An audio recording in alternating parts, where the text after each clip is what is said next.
Coach. So again जारी रखते हैं हमारा डेली सीरीज़। आज क्या हुआ और आगे क्या होगा आज के लिए, यानी 20 नवंबर 2025 के लिए, that is the 20th of November 2025, that is Thursday. So आज के दिन जो बाज़ार है वो आज फिर से एकदम बढ़ के बंद हुआ। निफ्टी की बात करें तो वो लगभग 140 पॉइंट्स बढ़कर 26,192 पर बंद हुआ। That is it was up almost 140 points, closing at 26,192। और वही बैंक निफ्टी की बात करें तो वो लगभग 132 पॉइंट्स बढ़कर 59,348 पर बंद हुआ। That is it was up 132 points, closing at 59,348। तो बाज़ार जो है वो आज खुला ही था एकदम एक बुलिश बायस के साथ, क्योंकि कल यूएस मार्केट ऐसे तो कल यूएस मार्केट तो ऑलमोस्ट फ्लैट ही बंद हुआ था, पर यूएस फ्यूचर्स जो है वो आज सुबह को 250 पॉइंट्स के आसपास ऊपर थे, डाउ फ्यूचर्स की बात करें तो। और जो नैस्डैक फ्यूचर्स थे वो तो लगभग 300 पॉइंट्स ऊपर थे। तो ऐसा क्यों था तो बता दें, कल ये मार्केट आवर्स के बाद, कल अमेरिकन मार्केट्स बंद होने के बाद एनवीडिया की अर्निंग्स रिपोर्ट आई। सो जो उनका जो तीसरी तिमाही का अर्निंग्स रिपोर्ट आया वो काफ़ी अच्छा ही आया, एकदम उम्मीद के मुताबिक ही आया। उसने निराश तो बिल्कुल भी नहीं किया मार्केट को। तो जो उम्मीद थी लगभग 31 अरब डॉलर के आसपास आने की, जो शुद्ध मुनाफा है वो लगभग 31 अरब डॉलर के आसपास आने की थी, जो कि वैसा ही आया। और उसके अलावा जो सबसे ज़्यादा अटकलें थी उनकी ग्रॉस मार्जिन्स के ऊपर। सो कहीं ना कहीं उनका जो ग्रॉस मार्जिन्स है वो एकदम इंटैक्ट है। पिछली तिमाही में 74.5% के आसपास था, जो मामूली से 1% गिर कर 73.5% के आसपास है। तो कहीं ना कहीं उनका जो ग्रॉस मार्जिन्स है वो एकदम इंटैक्ट है। इनफैक्ट एकदम जो बड़ी बड़ी कंपनियां हैं उनमें देखा जाए तो ऐसी कोई कंपनी नहीं है जिसका इतना ज़बरदस्त ग्रॉस मार्जिन्स हो। माने इट इज़ रियली इम्पेकेबल। जो तिमाही दर तिमाही वो अपना जो जिसको बोलते हैं कंपेटिटिवनेस है वो मेंटेन करके रख रही है एनवीडिया। ये मार्केट को कहीं ना कहीं बहुत एकदम आशा से भर दिया इसने मार्केट को कि हाँ एनवीडिया इज़ टफ। जबकि इतने सारे बैन्स भी लग रहे हैं, एक्सपोर्ट बैन्स लग रहे हैं। चाइना को वो अपने काफ़ी सारे चिप्स एक्सपोर्ट नहीं कर पा रहे हैं। इन सब के बावजूद भी एनवीडिया जो है वो एकदम डटा हुआ है अपने फील्ड में, और ग्रोथ पे ग्रोथ दिए ही चला जा रहा है। तो कहीं ना कहीं मार्केट जो है वो एकदम बम हो गया। अमेरिकन मार्केट्स तो एक बम ही हो गया एकदम, क्योंकि अभी तक तो करेक्शन के दौर से जूझ रहा था। तो अब जिसको बोलते हैं बुल्स को तो एकदम जैसे आमू मिल गया, एकदम हथियार गोलियां चलाने के लिए एकदम ज़बरदस्त मशीन गन मिल गया उनको। तो अब तो वो आज छोड़ेंगे नहीं। तो अमेरिकन मार्केट्स जो यूएस फ्यूचर्स थे वो ऊपर थे ही। तो कहीं ना कहीं इंडियन मार्केट्स को भी एंथुजियाज्म से उसने भर दिया। तो निफ्टी जो है वो लगभग 60 पॉइंट्स ऊपर ही खुला, पर खुल के थोड़ा सा उसने रिट्रेस किया। इनफैक्ट उसने अपने लगभग सारे गेन्स रिट्रेस ही कर दिए, बिकॉज कहीं ना कहीं प्रॉफिट बुकिंग का प्रेशर आ ही जाता है। जो लॉन्ग्स है वो अनवाइंड करने आ जाते हैं अपने पोजीशंस, और बायर्स भी रुक के रहते थे कि वो भी उछल के लेना नहीं चाहते हैं कोई भी। तो हर कोई एकदम नाप तोल के काम करता है generally, mature market after all. तो उसके कारण निफ्टी ने अपने मोरलेस सारे गेन्स दे दिए। पर कहीं ना कहीं जो कल के जो क्लोजिंग लेवल थी दैट इज़ अराउंड 26,070, उसके आसपास कहीं ना कहीं निफ्टी को सपोर्ट देखा गया। हालांकि जो निफ्टी वो 26,100 के ऊपर ही खुला था, so it open very strong. So technically भी बहुत स्ट्रॉन्ग खुला था। तो कहीं ना कहीं अपने सपोर्ट लेवल के जो कल के क्लोजिंग लेवल्स के आसपास उसको सपोर्ट मिला, और फिर वापस से लिवाली देखी गई। तो कहीं ना कहीं the buying was driven, much of the gains in Nifty was driven by Reliance industries. उसमें बहुत अच्छी गेन्स देखी गई। सुबह के सेशन में 1% से ज़्यादा गेन्स देखे गए रिलायंस इंडस्ट्रीज़ में। तो वो मेजर हैवी वेट है ही निफ्टी के लिए। और उसके अलावा HDFC बैंक वॉज स्टेडी, उसे थोड़े बहुत मार्जिनल कॉन्ट्रीब्यूशन था। एंड उसके अलावा Bajaj twins they contributed also. Eicher Motors was up almost 2% in opening session. तो ये सब के मिले जुले कॉन्ट्रीब्यूशन के कारण निफ्टी वॉज स्टेडी। निफ्टी ने अपने ग्राउंड को वापस गेन किया। बैंक निफ्टी भी धीरे धीरे थोड़ा सा बढ़ा वापस। हालांकि बैंक निफ्टी थोड़ा सा म्यूटेड ही रहा ओपनिंग, जिसको बोलते हैं सुबह के सेशन में तो बैंक निफ्टी एकदम टाइट ही रहा। हालांकि बस HDFC बैंक संभाले रखा था काफ़ी हद तक। तो HDFC बैंक को 1000 रुपये के आसपास काफ़ी रेजिस्टेंस फेस करना पड़ा था, पर जैसे दोपहर आते आते HDFC बैंक में एक मेजर ब्रेकआउट देखा गया, तो एकदम 1000 रुपया के ऊपर इसने एकदम तोड़ते हुए एकदम जिसको बोलते हैं ना फतेह करते हुए ऊपर गया, 1004 के लेवल्स तक गया HDFC बैंक, वहाँ से जाके रुक गया।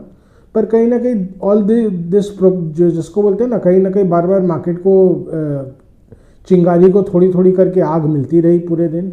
उसके अलावा जैसे दिन आगे बढ़ा तो US फ्यूचर्स में और गेंस देखे गए, 300 पॉइंट से ज़्यादा के गेंस देखे गए US फ्यूचर्स में, तो और भड़क ही रही थी, जो अंगार थी वो भड़कती ही जा रही थी। तो आते आते फिर 25,200 के ऊपर निफ्टी ने ब्रेकआउट कर ही लिया, हालांकि उसके ऊपर ज़्यादा सस्टेन नहीं कर पाया, कहीं ना कहीं मुनाफाखोरी का प्रेशर आ ही जाता है, तो जस्ट 25,200 के नीचे ही बंद हुआ। पर कहीं ना कहीं एकदम एक अच्छा खासा बुलिश मोमेंटम आ गया। हालांकि निफ्टी आज अपने जो ऑल टाइम हाई को छू नहीं पाया, जो कि 26,277 का है, तो 26,250 के पास आते ही निफ्टी घूम गया। पर अब लग रहा है कि कल तो छू ही जाना चाहिए, बिकॉज जिस तरह US मार्केट में और फर्दर रैली देखी जा रही है, लगभग 700 पॉइंट्स ऊपर हो गया था खुलते के साथ जो डाउ जोन्स है, और मोरलेस सस्टेन कर रहे हैं लगभग 550 से 600 पॉइंट्स के आसपास। तो it is trying to sustain, क्योंकि कहीं ना कहीं एक मोमेंटम में बहुत बड़ा स्विच देखा गया है। तो जो काफ़ी सारे जो शॉर्ट्स थे अब वो पैनिक में अनवाइंड करने लग गए हैं, तो उसका भी एक मिला जुला असर देखा जा रहा है। तो जिसके कारण मार्केट में अब एक फ्रेश बुलिश मोमेंटम है, और ये बुलिश मोमेंटम मेंटेन रहना चाहिए। हालांकि इसमें मेरा ये मानना है कि इंस्टीट्यूशनल पार्टिसिपेशन ज़रूरी है। क्योंकि कहीं ना कहीं आज अगर इंस्टीट्यूशनल फिगर्स देखें जो प्रोविजनल है हालांकि, पर उसमें बहुत हल्की फुल्की वाली, मैंने मोर और लेस जस्ट डक ही किया गया आज की तेज़ी को। तो कहीं ना कहीं आज की जो तेज़ी है it was mainly led by lack of selling, and उसके अलावा बाइंग इन सर्टन स्टॉक्स, माने चुनिंदा ले वाली जिसको बोलते हैं ना, कहीं बेचा कहीं लिया, तो उस टाइप की जो मेगा कैप्स में गेंस थे उसके ऊपर ही बलबूते पे ही खड़ा था। पर अगर कहीं ना कहीं मार्केट को अगर ढंग से बढ़ना है, सस्टेन करना है, तो इंस्टीट्यूशनल बाइंग तो आना ही पड़ेगा, चाहे ऑल टाइम हाइज के आसपास ही क्यों ना है, but you can't help it. हालांकि DIS के लिए बहुत डिफिकल्ट हो जाता है, क्योंकि कहीं ना कहीं जो एक डिफ़ॉल्ट मेंटालिटी है DIS का, वो अलाउ करता नहीं है कि वो एकदम अग्रेसिवली ऊपर लेते ही चले जाए, नए नए हाइज बनाते चले जाए। But they will have to do the bidding, क्योंकि FIS तो डक कर रहे हैं, FIS तो मोस्ट लाइकली नहीं लेने वाले। थोड़ी बहुत इधर उधर सॉवरेन वेल्थ फंड्स की तरफ से बाइंग आ सकता है, but that will remain uncertain, patchy, कोई प्रॉपर ट्रेंड नहीं रहेगा, बिकॉज अगेन वैल्यूएशन कंसर्न्स के कारण वो नहीं ले पाएंगे। जो इंस्टीट्यूशनल इन्वेस्टर्स 2016 में नोटबंदी हुई थी, that was the first moment जब फॉरेन इंस्टीट्यूशनल इन्वेस्टर्स ने लगातार मार्केट में बिकवाली की थी। तो उसके बाद से अगर नेट हर साल देखा जाए, मोर और लेस वो नेट सेलर्स ही रहे हैं। In fact they have sold more than almost 15 lakh crore rupees, 200 Arab dollar से ज़्यादा का माल वो बेच चुके हैं पिछले 8-10 साल में।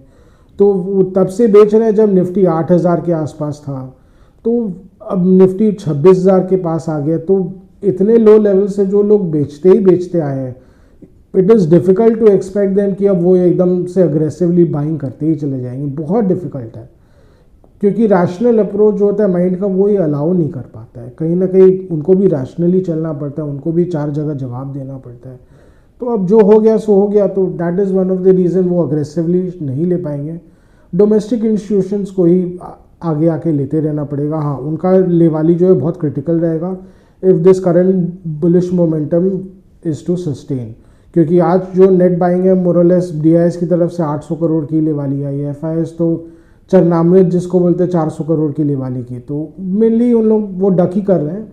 बट अगेन वही प्रॉब्लम है, अगर if the rally has to sustain तो DIS को तो पार्टिसिपेट करना पड़ेगा।